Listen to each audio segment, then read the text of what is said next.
Train থেকে নেমে ওদের দিকে তাকাতেই শীতের দুপুরের মিঠে রোদের মতো মনটা চনমনে হয়ে উঠল। স্টেশনে দাঁড়িয়ে আছে অর্ক আর তন্নি। ওরা আমার আসই সব বন্ধু। প্রায় 3 বছর বাদে ওদের সঙ্গে দেখা।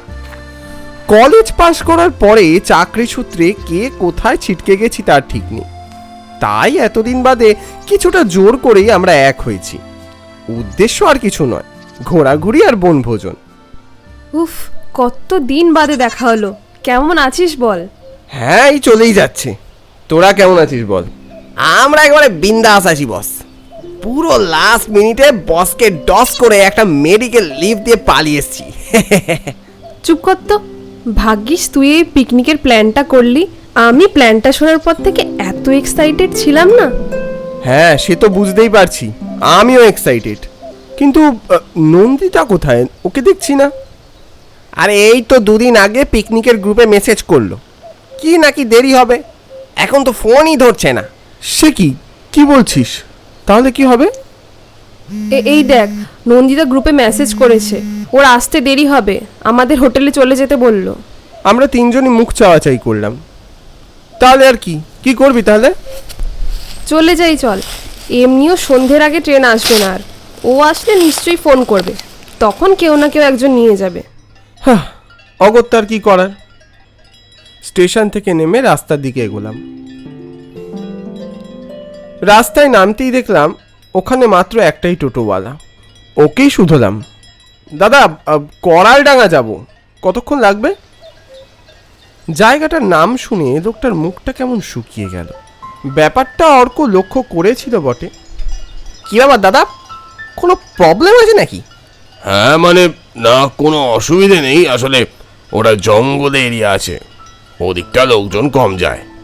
আপনারা কোথায় থাকবেন? ওখানে একটা ফরেস্ট বাংলো আছে না, ওখানেই বুকিং করা আছে। হ্যাঁ আচ্ছা, উঠে আসুন। দেখলাম লোকটা গম্ভীর মুখে টোটো স্টার্ট দিল।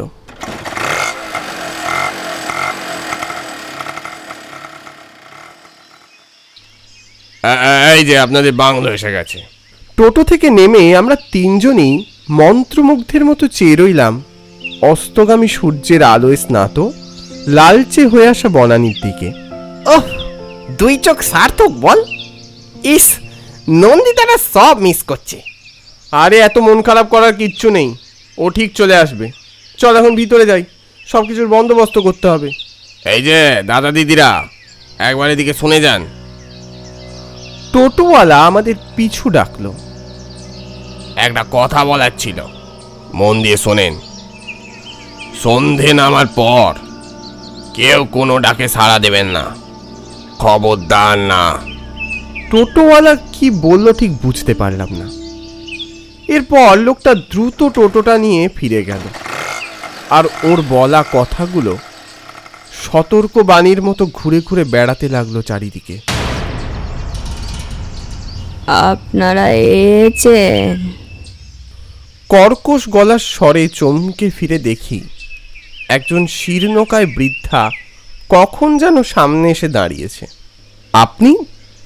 আপনাকে তো ঠিক চিনলাম না। এই বাংলোটা আমি দেখাশোনা করি।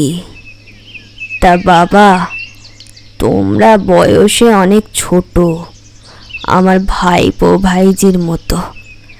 আমাকে মানু পিসি বলতে পারো তোমরা, কিন্তু তোমাদের তো 4 জনের আসার কথা ছিল। না না, আরেকজন একটু বাদেই আসবে।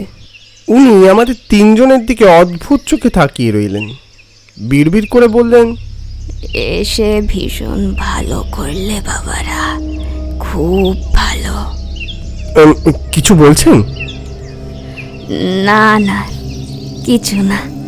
এই যে এই দিক দিয়ে এসো বাবারা। ওনার পিছন পিছন ঘরের ভিতরে ঢুকতে গিয়ে আমার কেন জানি না বারবার মনে হচ্ছিল এখানে যেন কিছু একটা গন্ডগোল আছে। ওহ, চিকেনগুলো ভালো করে ম্যারিনেট হয়েছে মনে হচ্ছে। তন্দুরগুলো হয়ে এলো প্রায়, কিন্তু এদিকে এখনো নন্দিতার পাত্তা নেই কেন?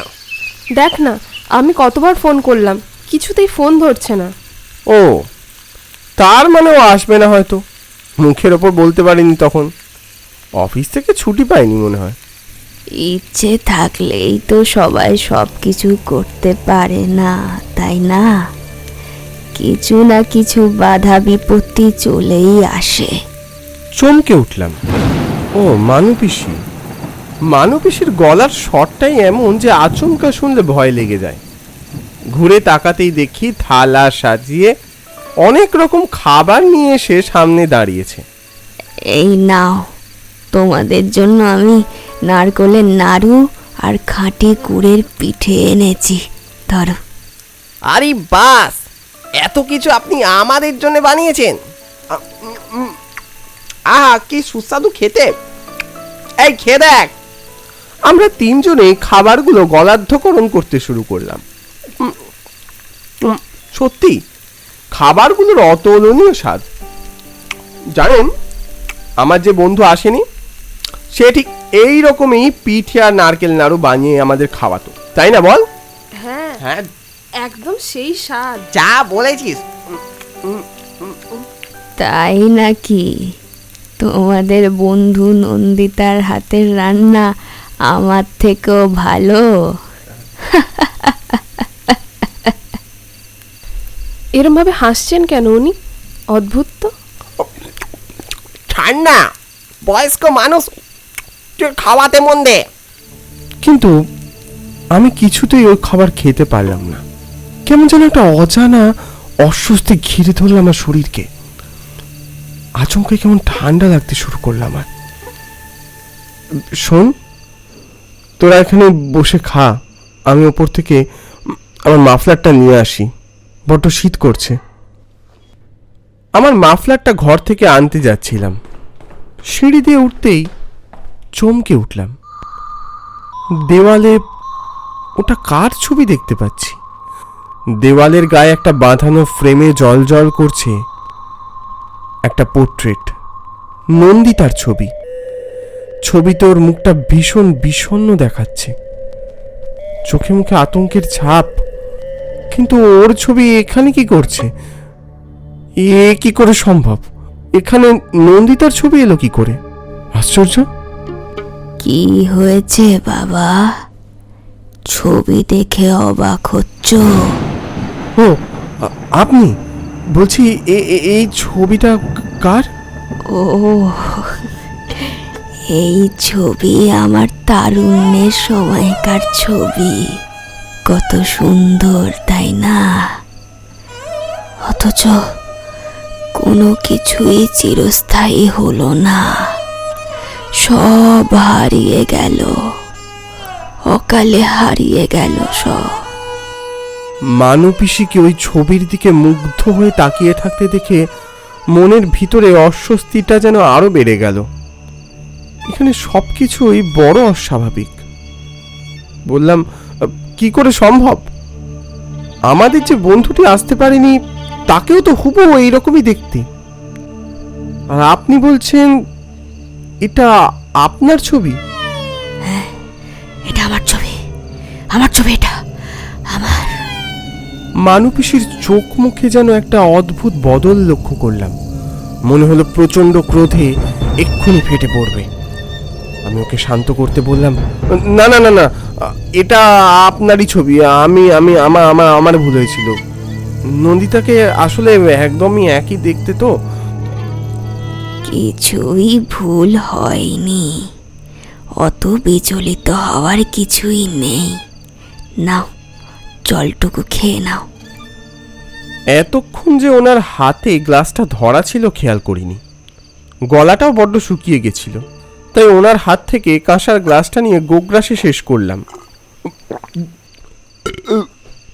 ঘরে আমার মাফলারটা আছে, আমি গিয়ে নিয়ে আসি। হ্যাঁ, যাও বাবা, যাও। ঘরে এসেও মাথা থেকে কিছুতেই সে অদ্ভুত দৃশ্যটাকে মুছে ফেলতে পারছিলাম না।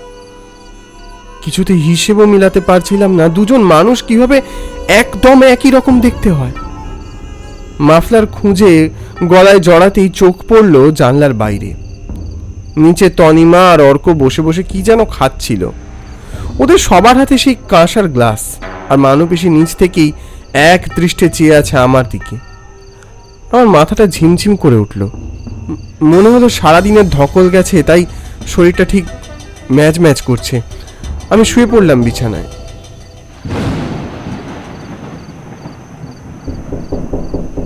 এই এই কে আছিস? কে আছিস? দরজা খোল, দরজা খোল এক্ষুনি, দরজা খোল। একটা চিৎকারের শব্দে ঘোরটা কাটলো।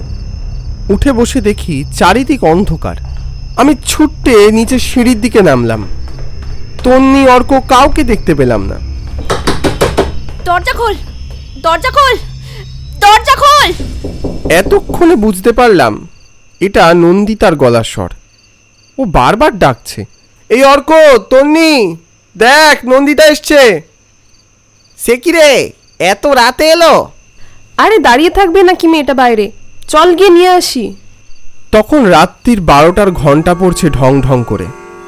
আমরা তিনজনই দরজা খুলতেই চমকে উঠলাম। ওখানে কেউ ছিল না।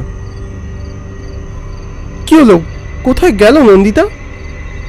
হ্যাঁ তাই তো, নন্দিতা কোথায়? এই নন্দিতা, কই গেলি? এই আমি এখানে, তোরা এদিকে আয়। এই আওয়াজটা সিঁড়ির কাছ থেকে আসছে না? তাই তো। এই চল চল চল, ওখানে গেল কি করে? দেখি গিয়ে।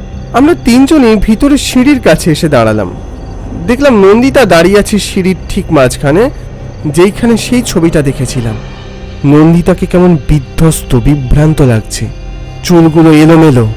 আমরা কিছু বলার আগেই একটা অচেনা অপরিচিত লোক ওর পিছনে এসে দাঁড়ালো দেখলাম। দিয়ে দাও, এক্ষুনি তোমার ফোনটা আমাকে দিয়ে দাও। কখনো না, আমি কিছুতেই এই ফোনটা হাতছাড়া করতে পারবো না। এই ফোনেই সব প্রমাণ আছে।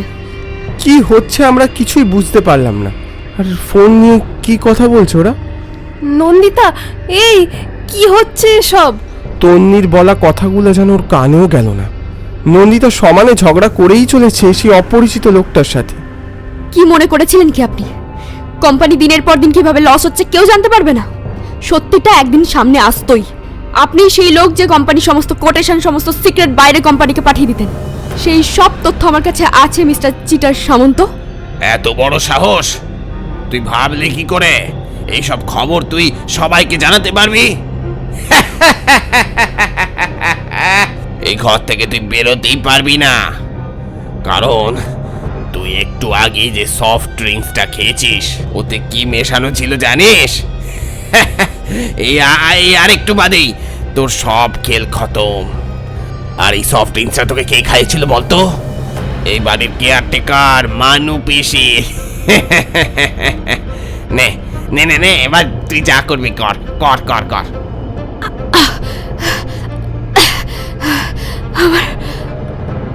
আমার দম বন্ধ হয়ে আসছে, গলাটা বুঝে আসছে। দরজা খোলো, দরজা খোলো, কেউ দরজা খোলো। বাড়ির ভিতরে এক মুহূর্তে সব অন্ধকার হয়ে গেল। আমরা নীরব দর্শকের মতো দাঁড়িয়ে রইলাম। চমক ভাঙতেই আমি ছুটলাম ঘরের বন্ধ দরজাটার দিকে। দরজা খুলে ভিতরে ঢুকতেই পচা একটা গন্ধ নাকে এলো। সঙ্গে সঙ্গে অন্ধকারে দুটো লাল চোখ এগিয়ে আসতে লাগলো আমাদের দিকে। অবয়বটা স্পষ্ট হতেই চমকে উঠলাম। মানুপিসির শরীরে নন্দিতার আধ পচা মুখটা কাত হয়ে ঝুলে আছে। চোখ দুটো অস্বাভাবিকভাবে জল করছে। দেখা যাচ্ছে, উফ কি বিভৎস সে দৃশ্য। নন্দিতা ধীরে ধীরে এগিয়ে আসছে আমাদের দিকে। এ কি নন্দিতা, নন্দিতা কি হচ্ছে সব? দেখ দেখ, তুই যদি আমাদের সঙ্গে মজা করতে চাস তবে কিন্তু খুব খারাপ করছিস। মজা করতে চাইনি রে, সাহায্য চাইছি। আমি আমার বাস্তবটা তোদের সামনে দেখাবো বলে এত দূর টেনে এনেছি। সপ্তাহ কয়েক আগে অফিসের পিকনিকে এখানে এসেছিলাম। আর এখানে এসেই আমি জানতে পেরেছিলাম আমাদের কোম্পানির লসের পিছনে দায়ী আমার বস রক্তিম সামন্ত। প্রমাণ সহ হাটে হাড়ি ভাঙতে চেয়েছিলাম, কিন্তু তার আগেই লোকটা এবারের কেয়ারটেকার মানুপিসিকে দিয়ে আমার আত্মা মুক্তি পাইনি। একটা শরীর তো চাই, তাই মানুপিসির উপর প্রতিশোধ নিতে গিয়ে আমি ওর শরীর ধারণ করলাম। অনেক কষ্টে তোদের সামনে এসেছি। তোরাই আমার ছোটবেলাকার বন্ধু, তোরাই আমার শেষ ভরসা। অপরাধীকে শাস্তি দে, সব সত্যি সামনে নিয়ে আয়। আর আর আমার মাকে বলিস তার মেয়ে আর কোনো দিন ফিরবে না। আমার জন্য যেন মার অপেক্ষা করে বসে না থাকে। রক্তিমকে ছেড়ে দিইনি। কোর্ট ওকে যাবজ্জীবন কারাদণ্ড শুনিয়েছে, দোষী সাজা পেয়েছে ও। কিন্তু একজন মা তার মেয়েকে আর আমরা আমাদের বন্ধুকে চিরদিনের মতো হারিয়ে ফেললাম, চিরদিনের মতো।